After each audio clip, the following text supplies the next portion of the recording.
ഇത് മാവ് കുഴക്കുന്നേ ഉള്ളോ? മണി 9 ആയല്ലോ. ബ്രേക്ക്ഫാസ്റ്റ് റെഡി ആയില്ലേ? ആയല്ലോ. സാറിനെ കാണാതായപ്പോ ഞങ്ങൾ കൊണ്ടുവന്നേന്നുള്ളൂ. എന്നാ തിന്ന് തിന്നട.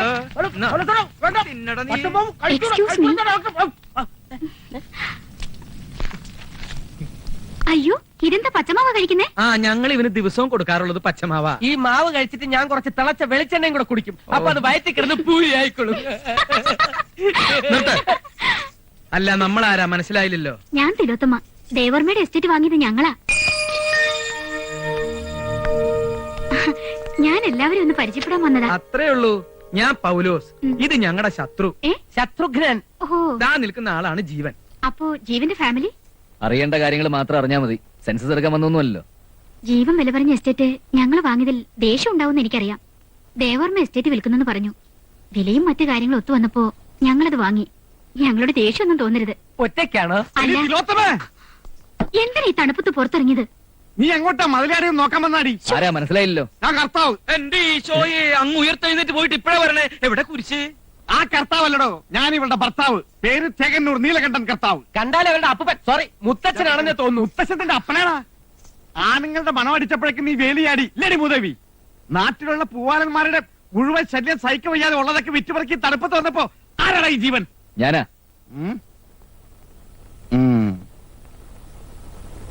നീ വലിയ കൊമ്പത്തെ ആളാണെന്നൊക്കെ ഞാൻ അറിഞ്ഞു. പക്ഷെ എനിക്ക് നീ ഒരു പുല്ല. എന്തെങ്കിലും പൂത്ത കാശിടടാ. പൂത്ത കാശുണ്ടെങ്കിൽ വെയിലത്ത് വെച്ച് ഉണക്കണോ?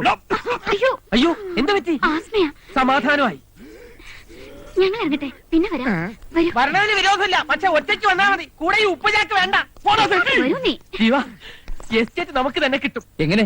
കണ്ടില്ലേ, അയാളിന്റെ അധികം നാളും ഉണ്ടാവില്ല. സ്കൂളിൽ വളരെ അത്യാവശ്യമുള്ള സാധനങ്ങളുടെ ലിസ്റ്റാ ജീവേട്ട ഇത്. Black board 2, desk 10, bench 10, then color chalk, toys for the playroom, minimum 30,000 rupees. Chocolates for crying children, Cadbury's only. അയ്യടാ, Cadbury's മാത്രം. എടി, നീ ഇതൊക്കെ കുട്ടികൾക്ക് കൊടുക്കുന്നുണ്ടോ, അല്ല നീ നിന്റെ മറ്റവനും കൂടി തിന്നു തീർക്കാണോ? ബ്ലാക്ക് ബോർഡും ബെഞ്ചും ഡെസ്കും ചോക്കും ഒക്കെ കട്ട്. ആ കാശിന് കൂടി ടോയ്സ് ആൻഡ് ചോക്ലേറ്റ്സ്. ബോർഡും ചോക്കും ഒന്നും ആവശ്യത്തിന് ഇല്ല ജീവേട്ടാ. ഉള്ളതൊക്കെ മതിയെന്നേ. പിള്ളേര് കളിച്ചും തിന്നൊക്കെ വളരട്ടെ. ചോക്കെങ്കിലും. No more chalk, chocolates only. Okay, bye by.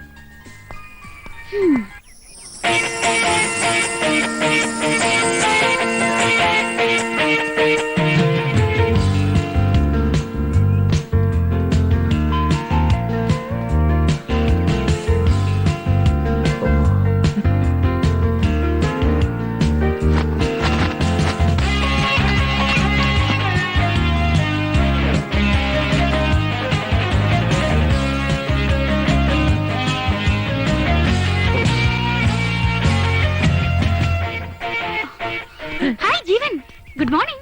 Morning. Jeevan ദിവസം ഓടാറുണ്ടോ? ഇല്ല, ആഴ്ചയിൽ 7 ദിവസം. ആഹാ, രാവിലെ നല്ല മൂഡിലാണല്ലോ. നല്ല ജോക്സ് ഒക്കെ വരുന്നു. ജോഗ് ചെയ്യുമ്പോ ജോക്സ് പറയുന്ന എന്റെ സ്റ്റൈലാ. എന്താ ബ്രേക്ക് ഇട്ട് കളഞ്ഞത്? കാല് കൊടുത്ത് പോട്ടെ. വയ്യ, ഇന്ന് ഇത്രയും മതി. കണ്ടോ, എനിക്കൊരു കപ്പ് കാപ്പി പോലും ജീവൻ ഓഫർ ചെയ്തില്ല. നോ പ്രോബ്ലം, ഞാൻ എടുത്തോളാം. നമ്മൾ തമ്മിൽ എന്തിനാ വെറുതെ ഒരു ഫോർമാലിറ്റി? ഓ, പണ്ടാറം. ഒരു പേഴ്സണൽ ക്വസ്റ്റ്യൻ, ജീവൻ എന്താ വിവാഹം കഴിക്കാത്തത്? കാലത്ത് പൗലോസേട്ടൻ ഉണ്ടാക്കി തരുന്ന ആഹാരം കഴിച്ചാ പിന്നെ വേറെ ഒന്നും കഴിക്കാൻ തോന്നില്ല. വീണ്ടും കോമഡി. സമ്മതിച്ചിരിക്കുന്നു. ഇതെങ്ങനെ പറ്റുന്നു? കോമഡി ഉൽപ്പാദിപ്പിക്കുന്ന ഒരു മെഷീൻ വീട്ടിലുണ്ടേ. അതിൽ ഇങ്ങനെ അടിച്ചിറക്കണതാ. നിങ്ങൾക്ക് വേറെ ഒരു പണിയില്ലേ? സത്യം പറഞ്ഞ എനിക്ക് ഒരു പണിയുമില്ല. ഇവിടെ വന്ന ശേഷം ആകെ ബോറടിച്ചിരിക്കുക. ചേട്ടനാണെങ്കിൽ ഇവിടുത്തെ ക്ലൈമറ്റും പിടിക്കുന്നില്ല. വലിവുണ്ടേ? അതേടി, എന്നെ ഉറക്കി കിടത്തിയിട്ട് നീ വേലി ചാടി അല്ലേടി ഒരുമ്പട്ടോളെ. ഈ പ്രായത്തിന് നിന്നെ കെട്ടാൻ അറിയാമെങ്കിൽ നിന്നെ കെട്ടിയിടാനും അറിയാടി. ഇങ്ങോട്ട് പാടി. നാണമില്ലോടോ എനിക്ക്? കൂടെ ഓടാനും ശൃംഗരിക്കാനും മറ്റൊരുത്തന്റെ ഭാര്യ കിട്ടിയുള്ളൂ. ഒന്നുമില്ലെങ്കിൽ തന്നെ പോലെ ഞാൻ ഒരു ചെറുപ്പക്കാരനല്ലോടോ. പോടാ പുല്ലേ. കൊല്ലടാ കൊല്ലടാ. എന്റെ പൂത്ത പണമുണ്ട്. ആളെ വിട്ടിയാൽ നിന്നെ കൊല്ലിക്കും. കേക്കട്ടെ നാട്ടുകാർ പിന്നെ തെണ്ടിത്തരം. 2 എണ്ണത്തിനും നാട്ടിക്ക് ഞാൻ. ഇയാളെ വിളിച്ചോണ്ട് പോ. വെറുതെ തന്നെ കൈക്ക് പണി ഉണ്ടാക്കരുത്. കിളവനാന്നൊന്നും ഞാൻ നോക്കൂല. ആരാടാ കളവൻ? എന്തടാ ആരാടാ കളവൻ? ഞാൻ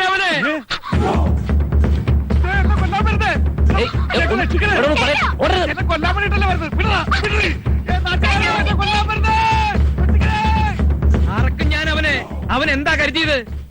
മാറിക്കടി, എന്നാ പിടി, അവനെ പോയി കൊല്ല്. എന്താ പൗലോസേട്ടത്? പുള്ളി എന്ത് വിവരക്കേട് കാണിച്ചു വെച്ച്? ഇത് വിവരക്കേട് ഒന്നുമല്ല. ആ തെണ്ടിയെ ഞാനിന്ന് കൊല്ലും. ഭാര്യയുടെ മുമ്പിൽ വെച്ചാണ് ഭർത്താവിനെ തെണ്ടിന്ന് വിളിക്കുന്നത്. ഭർത്താവും കർത്താവും ഒന്നല്ല, ശത്രു. അവൻ ചെയ്ത പണി എന്താണെന്ന് നിനക്കറിയോ? എനിക്കറിയില്ല. വീട് നിറച്ച് പോലീസുകാര്. ആ തമ്പാനോട് തമ്പാൻ അവനെ പൊക്കി പിടിച്ച് കൊണ്ടുവന്നിരിക്കുക. ഒരു പെണ്ണ് നിന്ന് കരയിലുണ്ട്. മാറി ഇനി അവനെങ്ങാനും അവളെ ബലാത്സംഗം ചെയ്തത്. ചേട്ടാ വണ്ടിക്കർ. ഞാൻ ആരെയും തട്ടിക്കൊണ്ടുപോയി. ഞാൻ കിമ്പളം വായിക്കുന്ന കംപ്ലൈന്റ് ഒടുപ്പിച്ച എന്റെ ശത്രു എന്റെ കുടുംബം പട്ടിണിയാണ്. എന്താ തെണ്ടാന്ന് വെച്ചാ അതിന് നീ സമ്മതിക്കില്ല. വിടുവാ 12.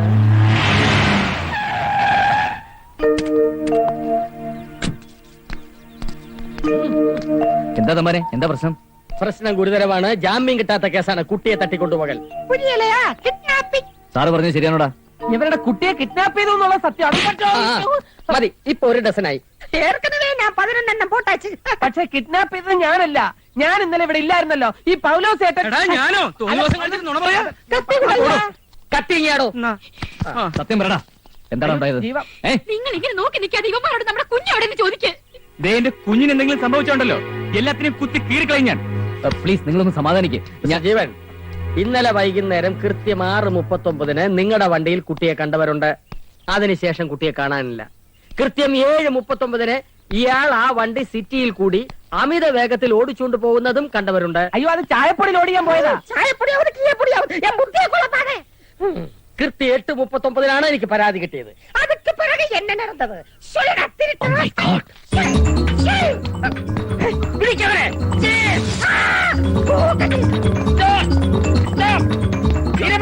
തമ്പാൻ സാറെ പിടിക്കടാ.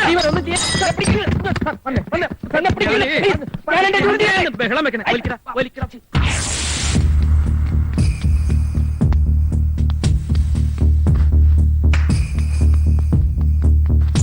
ഇവ രക്ഷപ്പെടാൻ നോക്കണ്ട. തമ്പാന് കീഴടങ്ങ്. കിട്ടി. തൊണ്ടി. കുട്ടിയെ തട്ടിയോ? ഇല്ല, എനിക്കൊന്നും അറിഞ്ഞൂടാ. ജീവ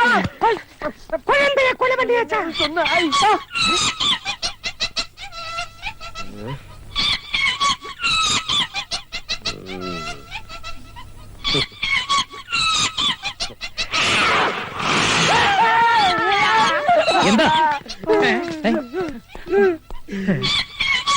അയ്യോ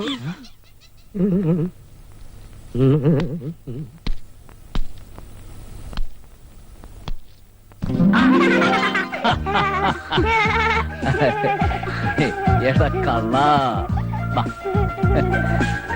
മോനെ, മോനെ, എന്റെ പൊന്നു മോനെ. Sorry sir, I am really sorry. Actually സംഭവിച്ചെന്താന്ന് വെച്ചാൽ സോറി, മതി. എന്തായിരുന്നു കിഡ്നാപ്പിംഗിന്റെ ഉദ്ദേശം? കിഡ്നാപ്പിംഗ് ഒന്നുമല്ല സാർ. സ്കൂളിൽ വെച്ച് മോൻ ഐസ്ക്രീം വേണമെന്ന് പറഞ്ഞ് കരഞ്ഞു. ഞങ്ങൾ ഒരുമിച്ച് ഐസ്ക്രീം ഒക്കെ കഴിച്ചു കഴിഞ്ഞപ്പോ അവൻ പറഞ്ഞു സിനിമ കാണണമെന്ന്. ഞങ്ങൾ ഒന്നിച്ച് ഇവിടെ വന്നൊരു വീഡിയോ ഫിലിമും കണ്ടു. അതപ്പോ ഞാൻ കണ്ടില്ലല്ലോ. ആ, ഞങ്ങൾ വന്നപ്പോ പോലീസേട്ടൻ കുളിക്കായിരുന്നു. സിനിമ കണ്ടു കഴിഞ്ഞപ്പോ അവനങ്ങ് ഉറങ്ങിപ്പോയി. ഞാനും ഒന്ന് മയങ്ങി. വീട്ടിൽ പോണ കാര്യം അവനും മറന്നു, അവൻ ഇവിടെയുള്ള കാര്യം ഞാനും മറന്നു. അതാ ശരിക്കും സംഭവിച്ചത്. മിസ്റ്റർ ജീവൻ, വളരെ ലാഘവത്തോടെ നിങ്ങൾ പറഞ്ഞു തീർത്തു. ഇവനെ കിട്ടുന്നവരെ ഞങ്ങൾ അനുഭവിച്ച വേദന നിങ്ങൾക്കത് പറഞ്ഞാൽ മനസ്സിലാവില്ല. Sorry sir, I can understand. എന്ത് പ്രായച്ചിത്തം വേണമെങ്കിലും ഞാൻ ചെയ്യാം. മോന്റെ കൂടെ കഴിഞ്ഞ ഓരോ നിമിഷവും എന്താ പറയാ, ഞാനും അവനെ പോലൊരു ഒന്ന് ചോദിച്ചോട്ടെ, കുറച്ചു ദിവസം അവനോട് നിൽക്കട്ടെ. ഒരു കുറവും കൂടാതെ അവനെ പൊന്നു പോലെ ഞാൻ നോക്കിക്കോളാം. കണ്ടില്ലേ, ഇതായിരുന്നു ഇയാളുടെ ഉദ്ദേശം. കുഞ്ഞുങ്ങളോട് അത്രയ്ക്ക് സ്നേഹമാണെങ്കിലേ വല്ല അനാഥാലയത്തിൽ നിന്ന് ദത്തെടുക്കണം. ഇതിനെത്ര ചൂടാവേണ്ട കാര്യം എന്താ പെങ്ങളെ? ഇവനെ കൂടാതെ വേറെ 3-4 വീട്ടിലില്ലേ? ഒരെണ്ണത്തിന് ഒരു ദിവസം കണ്ടില്ലാന്ന് വെച്ചെന്താ ഉറക്കം വരില്ലേ? ഇത് വലിയ കൂത്തായി. അത് മനസ്സിലാവണമെങ്കിലേ തന്തയ്ക്കും തള്ളയ്ക്കും ജനിക്കണം.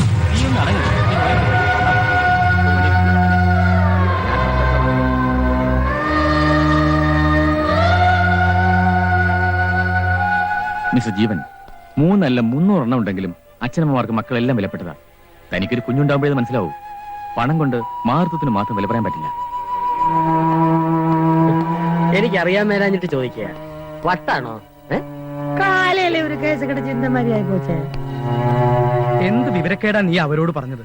പിച്ച തെണ്ടിയാലും കൈ നിറയെ പണം കിട്ടിയാലും ഏതെങ്കിലും ഒരു അമ്മ അവരുടെ സ്വന്തം കുഞ്ഞിന് കൊടുക്കൂ?